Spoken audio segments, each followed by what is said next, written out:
Siyambonga kakhulu uNkulunkulu ukubonana lokuhlangana futhi namhlanje. Angazi noma kuyazwakala yini. Kodwa ke noma ngabe kuyazwakala noma ngabe kuzwakala kancane uthando lwakhe lumi izolo namhlanje phakathi. Silapha nje sigcinwe lelo thando. Asikwazi ukusenzela noma yini kodwa uthando lwakhe uthi-ke lo mhlabeleli ngelinye ilanga uyongibiza ngiyohlala naye. Ileyo nto-ke siyikholelwayo bazalwane, silapha nje sifuna leyo ndlela ukuthi uma esekubiza kube nendawo yokuhlala naye. Ngiyabingelela kakhulu bazalwane, namhlanje-ke usuku siqala inkonzo yabesifazane. Ngifisa ukucacisa nje ukuthi asisahleli bazalwane, sesakhululwa ekuhleleni.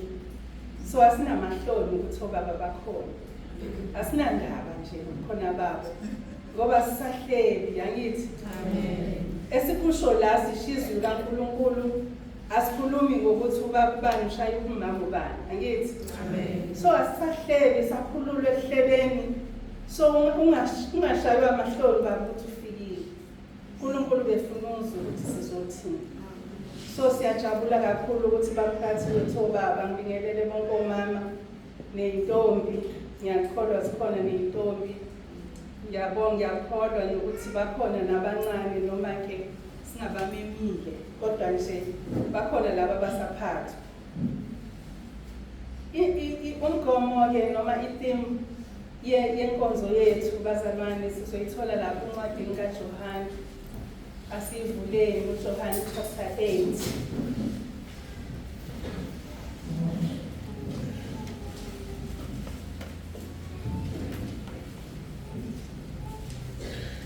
uJohane chapter 8 sizoqala ukufunda ku-verse 31 noma sivele siqale ku-30 kodwa ngiqala ku-31.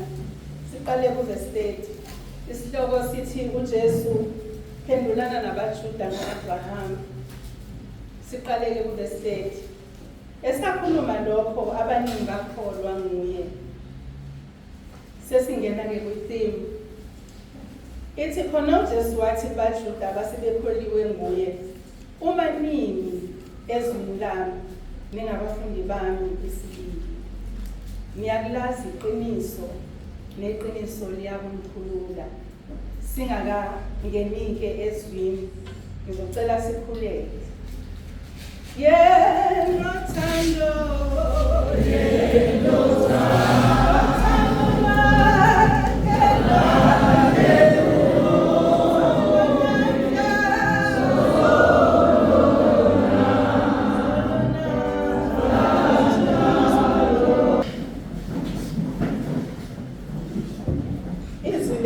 bazalwane esizokhuluma ngalo namhlanje esangena bazalwane. Hlela ngihlale ezansi emuva please. Siyambonga-ke uNkulunkulu, simenyiwe sonke usho njalo umhlabeleli. Nazi ezinye iy'hlalo ngaphambili sikhona, abeze abantu.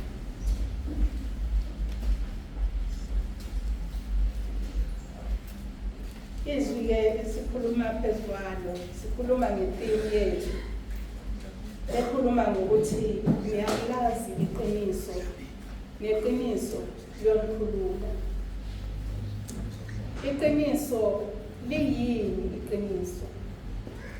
Ukuba besisesikoleni ngabe ngithi ngicela siphakamisa izandla sizwe ukuthi liyini iqiniso. Kodwa manje sisenkonzweni, iqiniso liyosikhulula.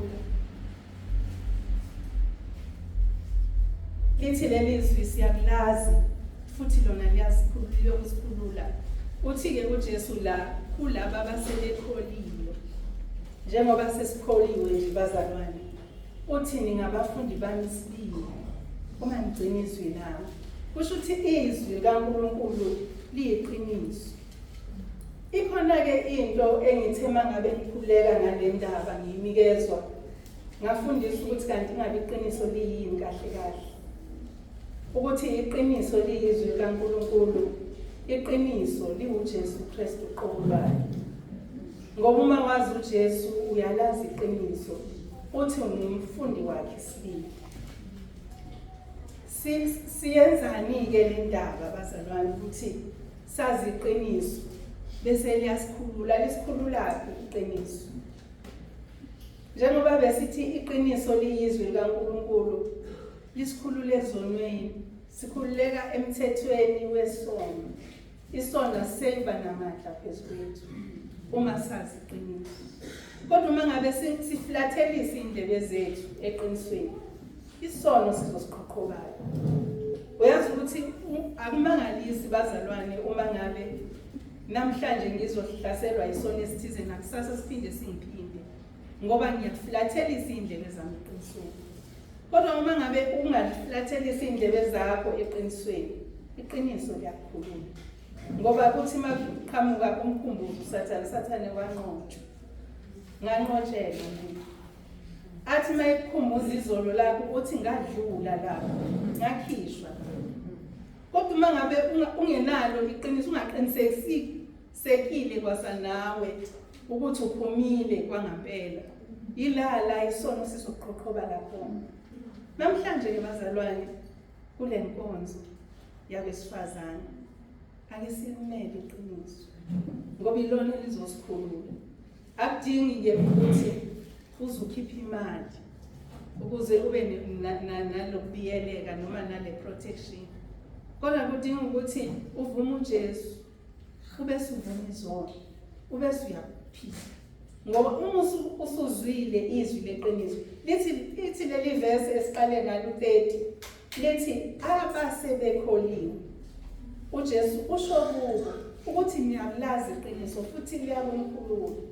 Uthi ngelinye ilanga uJesu mangabe esebanjiwe ngabaJuda sebemisa esiphambanweni, usengaphambi kaPilato. Uthi kuPilato umethi, kanti wena uyinkosi yabaJuda na uyinkosi yini? Uthi uJesu usho khona, uthi ngizele lokho. Uma ngabe uthi ngizele lokho, uma ngabe ufunda lapha yana kuverse 37, uthi wayesethi uPilato kuJesu, kanti nokho uyinkosi na? Uthi uJesu waphendula wathi, usho khona ngiyinkosi, ngizalelwe lokho, ngafikela lokho ezweni ukuba ngifakazele iqiniso. So uma ngabe uJesu ezele lokho, eze efike ekufeni ukuze afakazele iqiniso, kusho ukuthi thina sikhululiwe kahle kahle. Ingakho ethi iqiniso ilona elizosikhulula. Akuthine esizothi sesikhululekile kodwa singalazi iqiniso. Kubiza ukuthi silifunde hlale ezwini likaNkulunkulu, uthole uNkulunkulu, izwi likaNkulunkulu liyiqiniso ngempela ngoba izethembiso zakhe asiguquki. Uyazi ukuthi mina ngingathembisa mhlawumbe namhlanje ngithi ngizonibona kusasa, kanti angisezukubona kusasa, mhlawumbe ngizoshona ebusuku ngingabe ngisakubona. Kodwa uNkulunkulu uma ethe ngizoba nawe kusasa, usuke ezoba nawe ngempela, akakulahli. Kubonakala ngisho ehola abantwana bakwa-Israyeli bakhiphe eGibhithe, wathi ngizoba uNkulunkulu wenu, nina nibe ngabantu bami, and uhamba nabo ey'gabeni zonke zempilo. Yilelo qiniso-ke esikhuluma ngalo lezi nkonzo, ukuthi uNkulunkulu uhamba nathi ey'gabeni zonke zempilo. Ngiyakhumbula ukuthi umuntu uma emncane uke angakwazi ukuhlala ngezimo zakhe, angakwazi ukusukuma, angakwazi ukuhamba. Kodwa uNkulunkulu usuke enaye lo muntu, ngoba uma ngabe uNkulunkulu ebengenaye bengekabe khona. So uNkulunkulu uthi mayikhipha abantwana bakwa-Israyeli eGibhithe, ehamba nabo, ehlane bayamhlubuka bakhumbule emuva, uyabathusa, uyabakhuza njengobaba ekhuza ingane. Uyadlula lapho, uyababuyisela kuye, uyabathanda. Iminyaka engama40 kuthiwa kwakungagugi ngisho iy'mpahla zabo, ngisho iy'cathulo zazingagugi ngoba wayethembisile. So uNkulunkulu uma yethembisile izwi lakhe liyiqiniso, bamisisa ukusho kwakhe. Ungadedi ezwini kaNkulunkulu. Ngoba uma usuphuma endleleni yezwi kaNkulunkulu, ila udibana khona nempisi zikubhekile.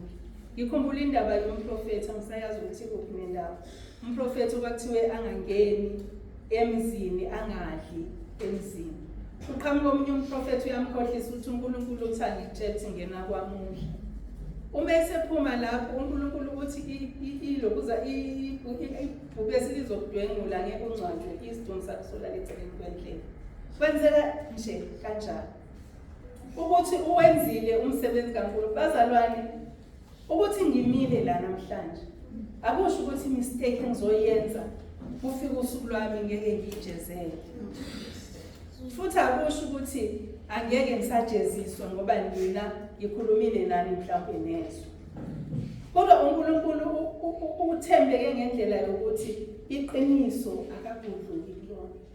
Uma yethi ngiyakuthanda, ungakuthanda ungakasekela umhlaba. Uma sibheka lapha kuGenesis ekuqaleni ukuthi uNkulunkulu yini iqiniso alifuna senzeni thina ngeqiniso. Ufuna sikhonze yena yedwa. Iqiniso lakhe nje lokudala umuntu ukuthi simfuze. Ukumfuza kusho ukwenza yonke into ayenzayo uNkulunkulu.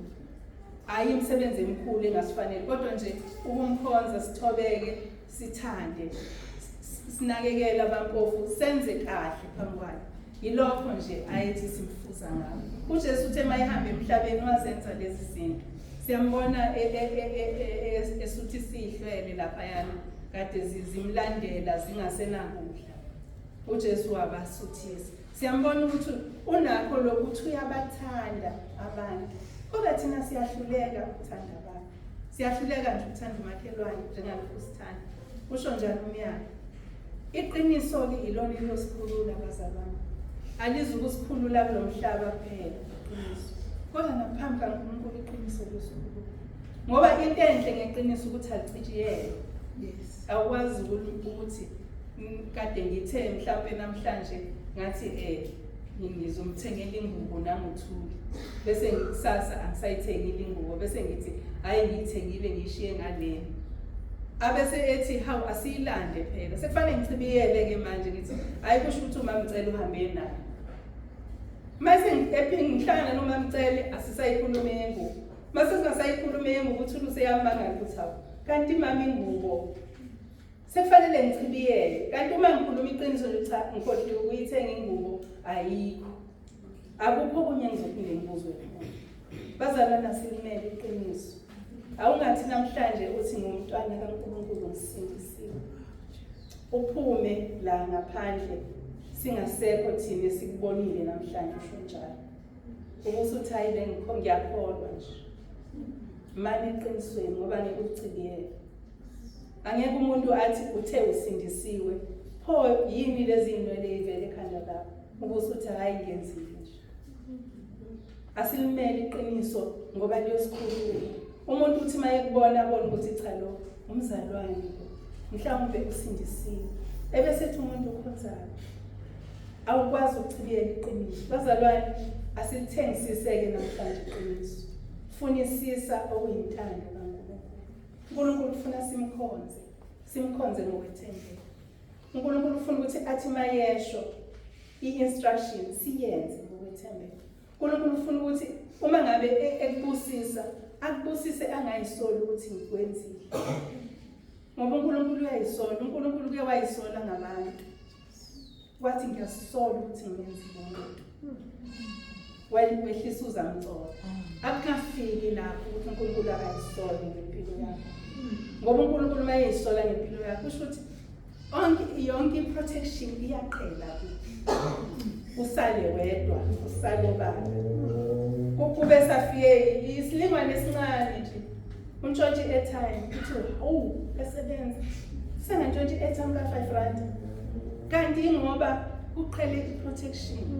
Uqhele lesembozo esingumusa kaNkulunkulu phezwakho. Mase siqhelile isembozo esingumusa kaNkulunkulu phezwakho. Kuba kuncane ukuzokukhela. Asiqapheleni bazalwane siphangise isiqiniso. Iqiniso liyasikhulula. Lithi izwi kaNkulunkulu alikude nathi. izwi likaNkulunkulu likhona la sikhona. Akudingi ukuthi size sigibele imkhulu siye phesheya sofuniswa. Likhona. Kusho ukuthi sinalo iqiniso. And leli qiniso ilona elisikhululayo. Asiqapheleni ke bazalwane. Uthi mangabe uJesu esemphendulile kanjalo uPilato kuthiwa wavele wadideka ikhanda waphuma wathi akazi ukuthi wathi angifumani isono angifumani icala lomuntu wadideka ngoba wayesemtshele konke ukuthi iqiniso liyileli futhi ayikho indlela yokulichithela linje ukuthi ngizele lokho ukuthi ngifakazele iqiniso. So uNkulunkulu usithandile bazalwane kakhulu. Uma sithi uKristu uyiqiniso sisho ngoba simbonile efe esiphambanweni efela amacala ethu. Kunamhlanje siphila ngegama elithi uJesu Kristu. Baningi abaletha ubufakazi baleli gama ukuthi uyinkosi. Lelo uPilato ayifuna ukuyizwa. Now uma ngabe uJesu Kristu eyinkosi usho lelo gama kwenzeka izinto kuthini enhlizweni yakho? Kusho ukuthi uNkulunkulu uyiqiniso, uKristu uyiqiniso. Bambisisa iqiniso. Musukuvuma ukuthi izinto nje edlulayo zithatha iqiniso kuwena, zisuse. Azingalisusi iqiniso. Izwi likaNkulunkulu liyiqiniso futhi liyasigeza, liyasihlambulula. Uma ngabe ufunda lapha kuverse uJohn 17 uverse 17 wakhona. uJesu esikhulekela uthi uNkulunkulu akasingcwelise ngeqiniso. Ngoba uma singcweliswe ngeqiniso sisinqobile isono, sinqobile izwe, sinqobile isono, sinqobile konke nje okungahambisani noNkulunkulu. Uma ngabe ke sesingcwelisiwe ngeqiniso ngezwi likaNkulunkulu eliyiqiniso akukho losihlupho bazalwane. Asilibambisise iqiniso, asihambe ngalo iqiniso, asiphile ngalo iqiniso. Ngoba ekugcineni kwakho konke uNkulunkulu uqobo uyena osinikeza ukuthi asime eqinisweni ngoba yena iqiniso. Uma ngabe thina ubaba wethu uNkulunkulu ingani ukubeka ngokusobala ukuthi ubaba wethu uSathane masiqamba ngakho. Ukusho ukucaca ukuthi uma kunamanga lapho uyihle wena uSathane. So uma ngabe kusho ukuthi uma ngabe singaqamba manje simile eqinisweni ubaba wethu uNkulunkulu. Bese lithi verse onembewu kaNkulunkulu akasenze isono. Nanto iqiniso bazalwane ukuthi isono noma singakuzuma ephusheni kodwa uzothi uma usihlambulukile uhambe phezulu kwaso. uNkulunkulu akuhlanze isono ube mhlophe. Uthi noma ngabe zibovu zoba mhlophe njengako. Kusho ukuthi uma ngabe usuphuphile waphupha kabi kuyisono lokho emoyeni uNkulunkulu uthi asimkhonze ngomoya ngoba naye ungumoya. Uma simkhonza ingakho uNkulunkulu yakhona indaweni zonke ngoba uthi umoya uphephetha lawo singasibona.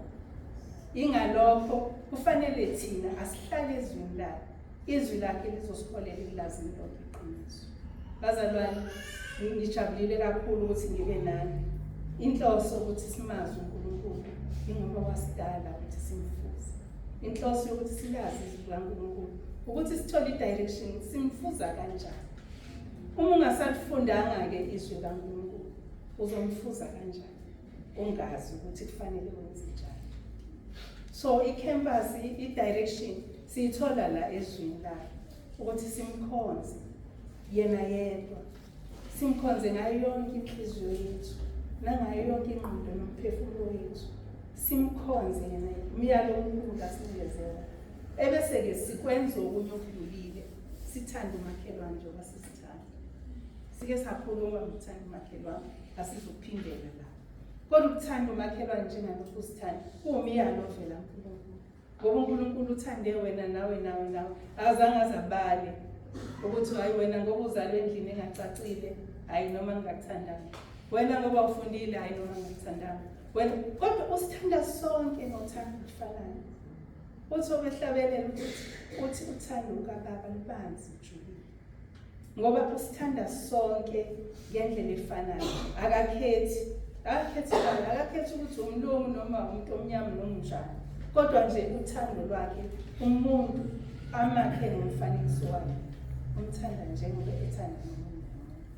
So izwi likaNkulunkulu bazalwane ilona okufanele sihlale kulo, ilona esifanele siphile ngalo, ilona okufanele sibuze kulona. Ngesinye isikhathi ngiyakhumbula ukuthi esikhathini esiningi ngiyebuze lapha kulo baba engihlala naye ukuthi lisho ukuthini leli verse. Athi akazange ngiphendule, uvela athi vule endaweni ethize, ngivule, ngifunde. Athi vule endaweni ethize, ngivule, ngifunde. Izwi likaNkulunkulu liyiqiniso, akukho la liyiphikisa khona, akukho la kuyeshayisana khona. Uma ngabe amavesi efana azofana mhlawumbe ahlukane ngokubhala ukuthi amiswe kanjani, kodwa ashinte yona. Okuwukuthi izwi likaNkulunkulu liyiqiniso lezabantu, akukho ukujikela ngemuva, akukho futhi nokuthini. So siyakulazi-ke iqiniso, futhi iqiniso liyakusikhulula. Ngiye ngathi uma ngikhuleka ngale ndaba ngabona iy'ngane zethu esikhathini kusuka kuthina kuze ey'nganeni zethu kuze abazukulu bethu. Ngiyalibona ushintsho bazalwane. Kodwa uNkulunkulu uthi ingane ifuza umzali wayo. Angingasho ukuthi umama, umzali. Iyamfuza ingane umzali. Uhamba kanjani bangongane? Wenze njani ey'nganeni zakho? Iy'ngane ziyakufuza, zithi uma seyikhulile bese ziyashintsha mhlawumbe indlela. Kodwa okusalayo ziyabuyela. Ngenxa yokuthi uyazi uJosefa wathi uma esehambile sebuya, hayi uJosefa uJakobe, wafike waphinde waqala phansi wabika imithombo eyayembiwe u-Abraham. So ley'ngane zethu okwethu ukuthi siyikhulekele ukuthi ziphinde ziyoyimba le mithombo esiphuza kuyo thina namhlanje. Ngoba uma ngabe singabakhuthazi ukuthi abaphuze kulo mthombo esiphuza kona, bazoduka bazoyokumba imithombo emisha, mhlawumbe iphuma amanzi abakayo. Kanti uma ngabe bezomba imithombo esake sayimba nathi, bekubone mama ukhala inyembezi ukhuleka, bekubone uphuma noma lina uyenkonzweni, bekubone wenza izinto ezinhle, ukuthi uma kufika umuntu noma ngabe unjani umphakele ukudlala, noma ngabe unjani umngenise endlini, bazoya bakhule babuye bazomba leyo mthombo ebesiyembile thina. Ake sibakhulekele abantwana bethu. Ilokho nje okusenza ukuthi sibuye sihlangane ngale nyanga, ukuthi asikhulekele abantwana. Abakho abangcono kunabami, nabami abangcono kunabami. Abantwana bayafana. Umntwana uyahlala, agaxe, asukume, acacise, ebese yagijima. Injalo nje kuwo wonke umuntu. So ingakho sihlangana la, sihlanganele ukuthi sikhuleke, hayi ukuthi sizosho ukuthi owami ubhema amajazi, owami uphuza utshwala, asihleli bazalwane. Kodwa siyakha. Ngike ngahlangana nenye ivideo ebikhuluma ngokubiyela umntwana ngomkhuleko. Ikhuluma ngokuthi abazali abathize babe nentombazanyana. Le ntombazanyana behlale njalo beyikhulekela ukuthi Nkosi imboze ngegazi lakho. Every day imboze ngegazi lakho Nkosi. Kanti bazoshona bobabili ku-accident isazi ingane. Uma isazi ingane inale umbrella yegazi likaJesu. Uma ngabe ubaba wayemthathile behlala nenkosikazi wakhe, singene isitha kubaba, ayi athi unkosikazi ake sihambe siye edrobheni sizophuma lapho siyodla endaweni ethize. Bahambe nonkosikazi, athi efika nje emola afika athi imoto yami ngipake kabi ngicela ukuphindela kuyona, sekuyisebusuku. Agijima ubaba asala umama la, aphindele ubaba kanti uye endlini enganeni. Uma ngene endlini afithi ukuthi igazi ligcwele indlu yonke. Ngiyabona ekamereni lengane, ingane akayiboni, ubona igazi lodwa ligcwele. Aphume ngejuba, usaba ukuthi kuzothiwa yimina engiyibulele. Aphume ngejuba aphindele unkosikazi, afika athi unkosikazi, hey angisezwa kahle ngathi khona ngekho right ekhaya sami. Athi umama, hawu singakadla, athi cha sesiyodla ekhaya, asahambe. Uma befika bafike baqonde ekamereni lengane, bafithi ukuthi ingane ingane. uclean. So asiyimbozi ingane zethu, asiyikhave. Uyabona ukuthi uyikhave akuzona ezamantombazana kuphela ezikhavayo, nezabafana. Uyikhave ingane yakho ngegazi lakhe, ngoba igazi uJesu Kristu iqiniso bazalwane. Angeke asho into bese engasayenzi. Angeke athi usithandile ngothando olukhulu ukuthi asifele sibambaneni ebese engasakwenzi. Siyigugu kuyena. Uma siyigugu kuyena kubiza ukuthi asikusebenzele ubugugu bethu. Asingakudebeseli. Asingahlali esonweni ukuze ngivame umusa. Ngoba umusa uzovama uzuphela. Kodwa uma ngabe sizoqhubeka sihlale ezwini lakhe, sizoba abafundi bakhe sibili. Futhi sizolazi iqiniso. Yilo leli qiniso ekuzosikhulu ukuthi uJesu Kristu inkosi sifulele.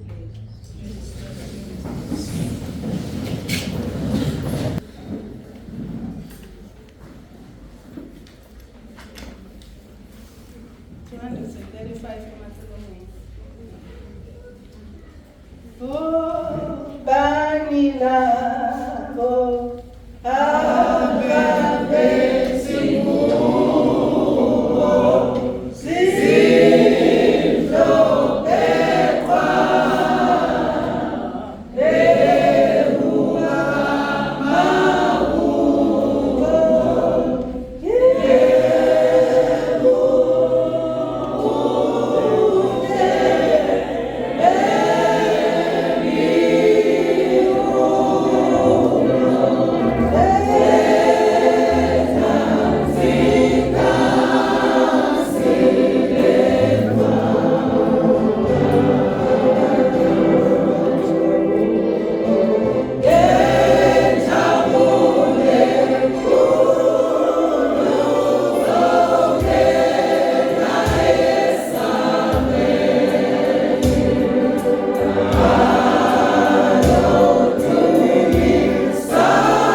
Sihlale phansi. Thank you, Mike.